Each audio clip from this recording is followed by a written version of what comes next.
이 시간에는 유방암의 종류 및 항암 치료에 대해서 알아보려고 합니다.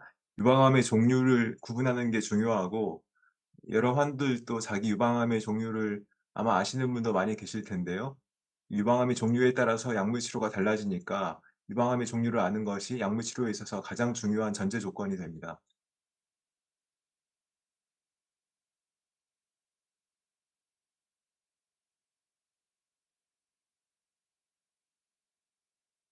많은 분들이 유방암 수술을 받고 항암제를 하자는 이야기를 들으셨을 것 같고 또는 어떤 분들은 수술하기 전에 유방암에 대한 항암제 치료를 먼저 하자는 말씀을 들으셨을 수도 있습니다. "왜 이렇게 항암제를 해야 되는가? 우리 선생님이 수술만 잘하면 된다고 하셨는데 왜 항암제를 하라고 하셨을까? 혹시는 몸에 암세포가 남아 있는 것이 아닌가? 수술이 잘못된 것이 아닌가?" 생각하실 수도 있고, 항암제하면 부작용이 많은 치료인 것을 다 잘 아시죠? 저도 잘 그렇게 알고 있고, 저도 항암제를 환자에게 처방할 때 즐거운 마음으로 하는 것이 아니죠. 이게 힘든 치료이지만 환자가 나중에 결국 도움이 되라고 이제 처방을 하는 거니까, 항암제를 하면은 머리카락도 빠지고 또 폐경이 되어서 아기를 못 가질 수도 있고, 직장에도 가야 할 텐데 일도 해야 되는데 '이 항암제 하면은 할 수 있을까?' 하는 걱정도 될 수 있습니다. 또 요새는 약이 좋아져서 이 호르몬 치료제도 있고 폐족 치료제도 있다고 하는데 '항암제를 안 하고 그런 거 하면 되지 않을까?' 하는 생각도 할 수 있겠죠. 이 이야기를 하기에 앞서서 감기와 암의 차이점, 이게 약간 뜬금없는 질문일 수도 있는데 감기와 암의 차이점을 한번 생각해 보시면은 오늘의 이야기를 하는 데 도움이 될 것 같습니다. 이 항암제라는 약을 쓰는 건데 이 암이란 병을 이해해서 항암제를 만드는 거잖아요. 그래서 감기와 암의 차이점이 무엇일까 한번 생각해 보시면, 잠깐 생각해 보십시오. 여러 가지 차이가 있겠지만 감기는 밖에서 들어오는 어떤 병원균, 많은 경우는 바이러스라고 하는 병원균에 의해서 생기는 거고, 암은 그 원인이 밝혀진 경우도 있지만 대개의 경우는 밝혀지지 않고 몸에서 살면서 인제 자연히 생기는, 시간에 따라서 생기는 돌연변이의 누적으로 암이 생긴다고 생각을 하고 있고요. 그래서 암은 밖에서 들어오는 원인이 있고 감기는 밖에서 들어오는 원인이 있고 암은 몸 안에서 생긴 내재적인 원인으로 생긴다고 생각을 하는 것이고, 또 한 가지는 감기는 이제 시간이 지나면 자연히 좋아지는 병이죠. 대개 2주 지나면은 좋아지는 병이라고. 제가 이 처음에 인턴 때 인턴 저 의과대학 졸업하고 인턴 시작할 때 들었던 얘기는 감기는 약을 쓰면은 2 주, 약을 안 쓰면은 보름 간다고. 그러니까 둘이 똑같잖아요, 2 주하고 보름은. 그렇게 얘기를 했었는데 암은 그렇지 않고 반드시 진행하는 병이어서 암은 시간을 두고 경과를 하면 자연 경과에 의해서는 반드시 환자가 그 건강이 심하게 나빠지고 결국에는 대개는 사망에 이르는 병이 될 수 있습니다. 큰 차이가 있죠. 약을 만드는 입장에서는 감기에 대한 약이 있나요? 또 암에 대한 약이 있나요? 이 보통 생각할 때 감기에 대한 약은 우리 여러 가지 약을 먹으니까, 감기 걸리면은 뭐 기침약도 먹고 콧물약도 먹으니까 약이 있을 것 같지만 사실은 감기에 대한 그 감기 자체를 치료하는 약은 없거든요. 감기 바이러스에 대한 약은 분명치가 않습니다. 예외적으로 최근에 코로나 바이러스를 억제하는 약이 개발이 되었죠. 단기간에. 또는 독감에 대한 약은 있는데 암에 대한 약은, 죄송합니다. 감기에 대한 약은 그렇게 감기 자체를, 바이러스 자체를 표적으로 해서 그걸 깨트리는 약은 없다고 볼 수 있는데, 암에 대한 약은 반대로 이 암이, 항암제라는 약이 별로 그렇게 생각하지 않으실 수도 있지만 암에 대한 약입니다. 암 자체를 치료하는 약이거든요. 그러니까 약의 측면에서도 감기와 암의 차이가 있습니다. 오히려 항암제라는 약이 있다는 거고, 근데 하지만 밖에서 들어오는 병원균을 깨트리는 것은 훨씬 더 몸 밖에 있는 것과 몸 밖에서 들어오는 것과 우리 몸의 정상적인 생리작용을 구분해서 약을 만드는 것은 쉬우니까 약을 만들기가 쉬운데, 암에 대한 약을 만들기는 훨씬 더 어려운 거죠. 왜냐하면 암은 우리 정상적인 세포하고 기본적인 생존 과정이 비슷하니까 암에 대한 약을 만들어서 암 세포를 깨트리려면 반드시 정상 세포도 일부는 타격을 받을 수밖에 없습니다. 그래서 항암제 부작용이 생기는 거고요. 암 세포는 기본적인 살아가는 과정은 정상 세포하고 비슷한데 큰 특징으로는 자체가 한 개가 두 개가 되고 세포 분열이 계속 많이 일어나서 굉장히 많은 수의 세포를, 하나의 세포에서 나오는 많은 수의 세포를 만드는 병이고, 그 만들어지는 세포들이 자기 자리에만 있지 않고 침습도 하고, 그러니까 소위 침윤성 유방암이라고 하는 침습도 하고 주변 조직으로 침습도 하고 전이도 한다.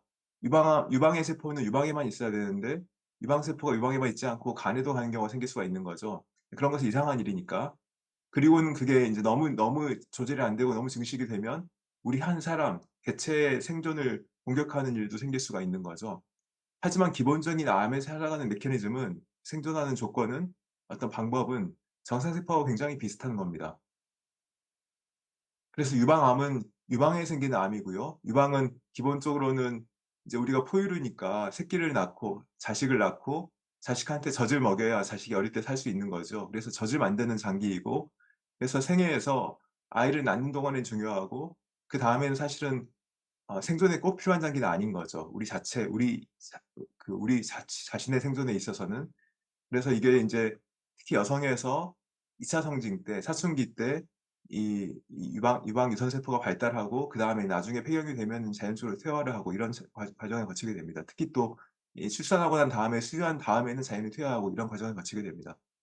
이런 유선에 생기는 젖을 만드는 부위가 있고 젖이 나와서 흘러나와서 얘가 이 젖을 빨 때 젖이 나오는 부위가 있는데, 이런 관이나 젖 만드는 부분에 생기는 암을 유방암이라고 합니다.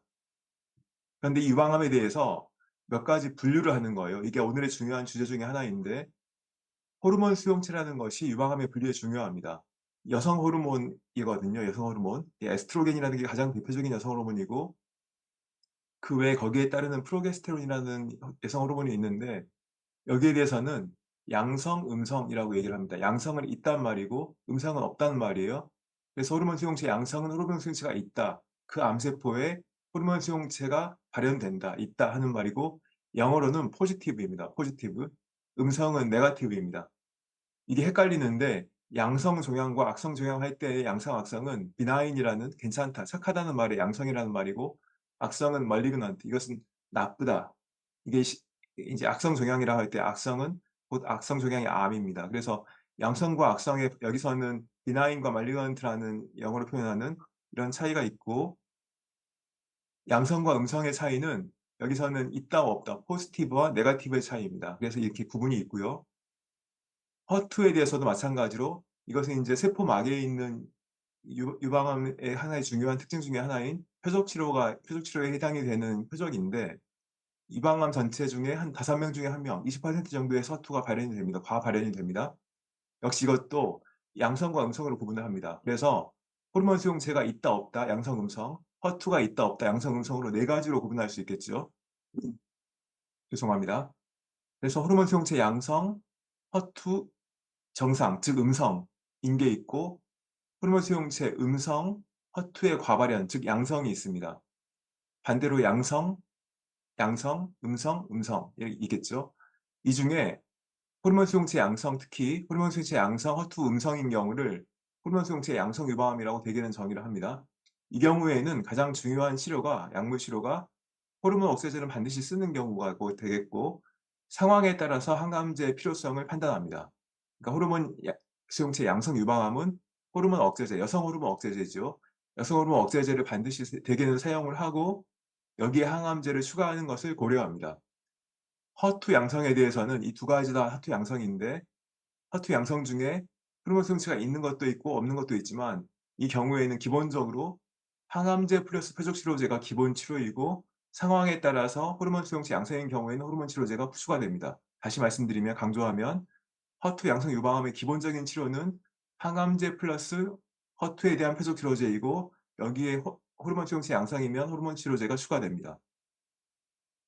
둘 다 없는 경우, 즉 여기서 에스트로겐, 프로게스테론, 허투가 셋 다 없는 경우를 삼중 음성이라고 하는데, 삼중 음성 유방암을 기본적으로는 표적 치료제에 해당이 안 되니까 항암제를 우선적으로 사용하게 됩니다. 이 치료제가 이 종류에 따라서 구분이 되는 것이고, 이것을 아는 것이 가장 중요한 오늘의 주제입니다.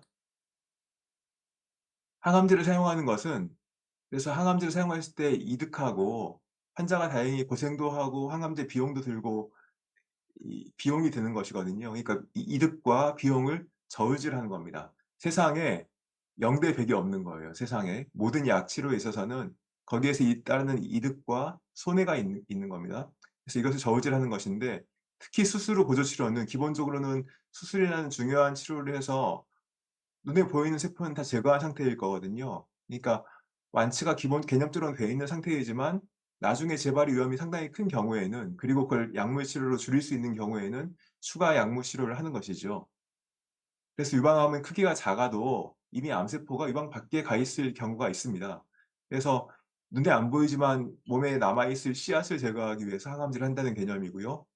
그래서 항암제는, 유방암의 항암제는 투여하는 시점에 따라서 크게 세 가지로 구분을 하는데, 첫 번째는 수술한 다음에 보조 항암제입니다. 보조 항암제를 영어로는 adjuvant라고 하고요. 그러니까 보조한다는 말인데 수술에 보조한다는 뜻입니다. 수술 이후에 보조한다는 뜻이고, 그래서 인제 재발 위험도가 있는 경우에는 수술한 다음에 약물 치료를 한다는 것이고, 이 선행 항암요법은 neoadjuvant라고 영어로는 표시를 하는데, adjuvant이긴 한데 새로운 어주번트이다, 새로운 보조요법이라는 것이고, 이것은 수술한 다음에 하지 않고 수술 전에 한다는 겁니다. before surgery라고 표현을 했습니다, 여기서. 그래서 수술하기 전에 사이즈를 줄여서 수술을 쉽게 할 목적으로 선행 항암제를 요새는 많이 하기도 합니다. 그다음에 이미 유방암 세포가 전이가 되어서 어 완치 목적을 가지기가 어려울 때는 고식적이라는 완화요법의 항암제를 합니다. 이것은 인제 이 자체가 가장 중요한 치료가 되는 것이고, 수술이 아니라 사기인 경우에는 완치 목적이 아니라 완화요법의 항암제를 한다. 영어로는 palliative라는 표현을 합니다.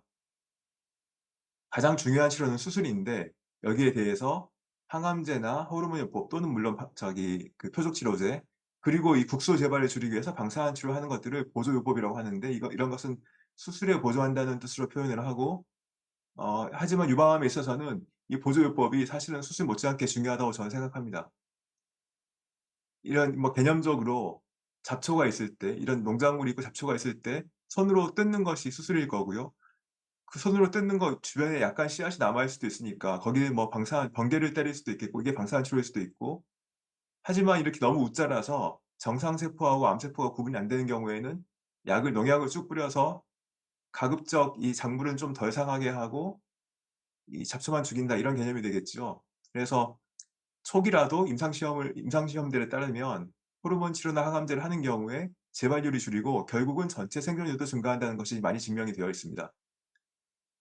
실제로 인제 이것은 이를테면 젊은 환자의 경우에는 같은 1기 유방암이라 하더라도 상당수가 재발을 하는데, 호르몬 치료로 이만큼 줄일 수 있고 항암제로 이만큼 줄일 수 있고, 두 개를 같이 하면 더 줄일 수가 있어서 재발률을 처음에 이 빨간색보다 이렇게 줄일 수 있다는 것이고, 비슷한 병기라도 연세가 좀 많으시면 상대적으로 호르몬 치료가 좀 잘 들어서 호르몬 치료가 이만큼 줄일 수 있고 항암제가 이만큼 줄일 수 있고, 같이 하면 결국은 빨간색이 이렇게 됐던 것이 두 개를 같이 하면 이만큼 줄일 수 있다는 것이 기본적인 개념이 되겠습니다.